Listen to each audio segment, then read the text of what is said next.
آج ہم انشاءاللہ عذاب قبر اور فتنہ قبر سے حفاظت کی دعاؤں کے موضوع پر آپ سے گفتگو کریں گے۔ دعا مشکلات کو دور کرنے کا ذریعہ ہے، خواہ وہ دنیا کی مشکلات ہوں یا آخرت کی مشکلات، اور آخرت کی منزلوں میں سے سب سے پہلی منزل قبر ہے، جس میں ہر انسان کو آزمایا جائے گا، اس کا امتحان لیا جائے گا۔ ایک تو بڑا امتحان ہے قیامت کے دن، لیکن ایک چھوٹا امتحان ہے قبر کے اندر بھی۔ جس طرح دنیا بھی ایک امتحان ہے، اس زندگی میں بھی ہمیں طرح طرح کے امتحانات سے واسطہ پیش آتا ہے۔ اللہ سبحانہ وتعالیٰ نے ہمیں پیدا ہی اس لیے کیا، جیسے سورۃ الملک میں آتا ہے خلق الموت والحیات لیبلوکم ایکم احسن عملا، کہ اس نے زندگی اور موت کو اس لیے بنایا کہ تمہیں آزما کر دیکھے کہ تم میں اچھے کام کون کرتا ہے۔ تو گویا اس زندگی میں بھی انسان کا ایک امتحان ہو رہا ہے اور دیکھا یہ جا رہا ہے کہ کون ٹھیک کر رہا ہے اور کون غلط، اور پھر اس کے بعد قبر میں بھی اس کا ایک ٹیسٹ ہے۔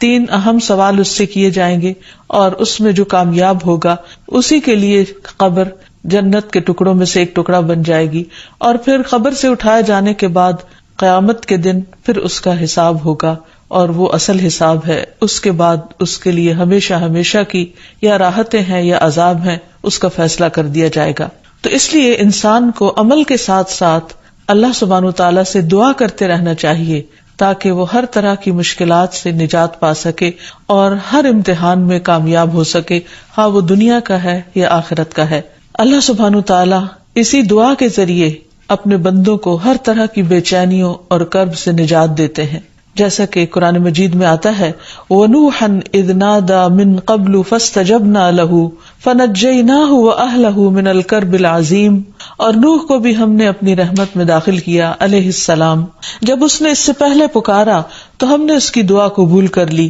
پھر اسے اور اس کے گھر والوں کو شدید بے چینی سے نجات دی۔ تو شدید بے چینی کے عالم میں انسان کو اللہ سبحانہ وتعالیٰ کی طرف رجوع کرنا چاہیے، اور یہ بطور مثال ہمیں بتایا گیا کہ نوح علیہ السلام نے جب اپنے کرب اور بے چینی میں اللہ سبحانہ وتعالیٰ کو پکارا تو اللہ تعالیٰ نے ان کی پکار سن لی۔ اسی طرح باقی سب لوگ بھی اپنی بے چینیوں میں اپنے رب کو پکاریں۔ یاد رکھیے دنیا کی بے چینیوں میں تو ہم رب کو پکار سکتے ہیں، لیکن قبر کے اندر پائے جانے والے کرب اور بے چینی میں انسان جتنا بھی پکارے گا اس وقت فائدہ نہ دے گا۔ اس لیے ضروری ہے کہ دنیا میں ہی انسان اپنے فیوچر کے بارے میں سوچتے ہوئے، اپنے مستقبل کی پریشانی اور بے چینیوں کے بارے میں سوچتے ہوئے آج دعا کرے، اور دعا کرنے سے پہلے اللہ سبحانہ وتعالیٰ کی حمد و ثنا اور نبی صلی اللہ علیہ وسلم پر درود شریف پڑھے۔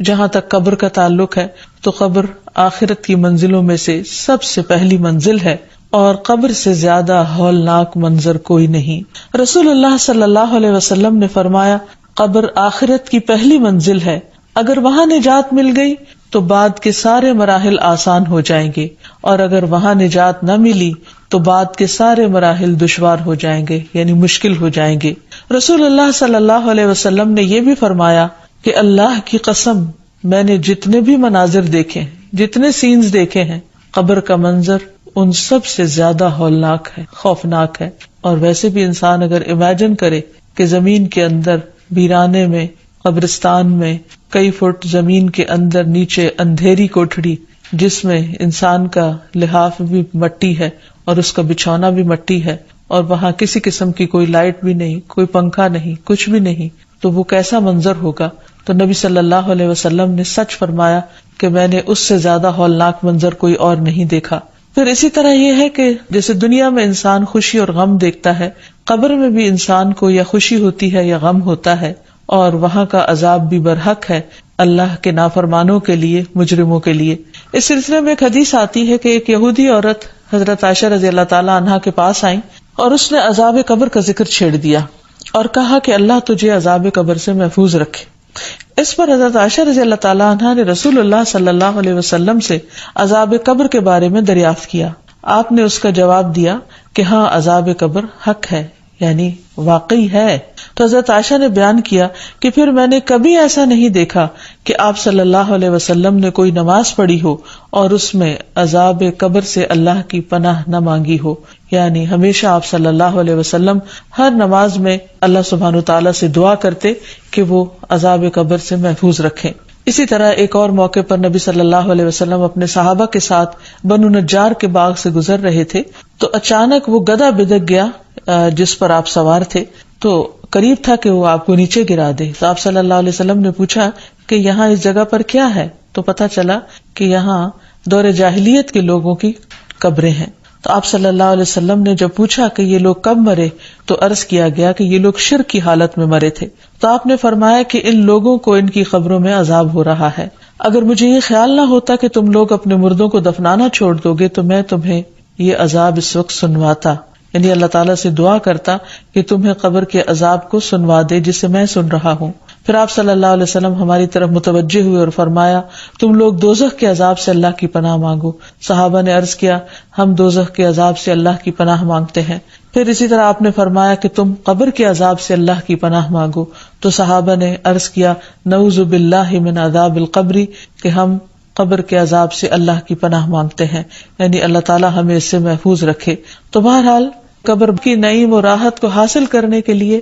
اور تکلیفوں سے بچنے کے لیے اللہ تعالیٰ سے دعا کرنی چاہیے. جہاں تک قبر کے سوال و جواب کا تعلق ہے تو اس کے بارے میں حدیث میں آتا ہے نبی صلی اللہ علیہ وسلم نے فرمایا کہ جب انسان کو دفن کر کے اس کے ساتھی چلے جاتے ہیں تو ایک فرشتہ جس کے ہاتھ میں گرز ہوتا ہے آ کر اسے اٹھا دیتا ہے اور اس سے محمد صلی اللہ علیہ وسلم کے متعلق پوچھتا ہے. ایک دوسری روایت میں آتا ہے کہ وہ پوچھتا ہے من ربک، تمہارا رب کون ہے، ما دینک، تمہارا دین کیا ہے، اور پھر وہ نبی صلی اللہ علیہ وسلم کے بارے میں سوال کرتا ہے کہ تم اس آدمی کے متعلق کیا کہتے ہو. تو مومن کہتا ہے اشہد ان لا الہ الا اللہ و اشہد ان محمدًا عبدہ و رسولہ، کہ میں اس بات کی گواہی دیتا ہوں کہ اللہ کے علاوہ کوئی معبود نہیں، اور یہ کہ محمد صلی اللہ علیہ وسلم اس کے بندے ہیں اور رسول ہیں. یہ سن کر فرشتہ کہتا ہے کہ تم نے سچ کہا. کسی نے پوچھا یا رسول اللہ صلی اللہ علیہ وسلم وہ فرشتہ تو ہاتھ میں گرز لے کر جس کے سامنے کھڑا ہوگا اس پر گھبراہٹ طاری ہو جائے گی، یعنی اس کے حال حلیہ دیکھ کر ہی خوف آنے لگے گا. تو نبی صلی اللہ علیہ وسلم نے فرمایا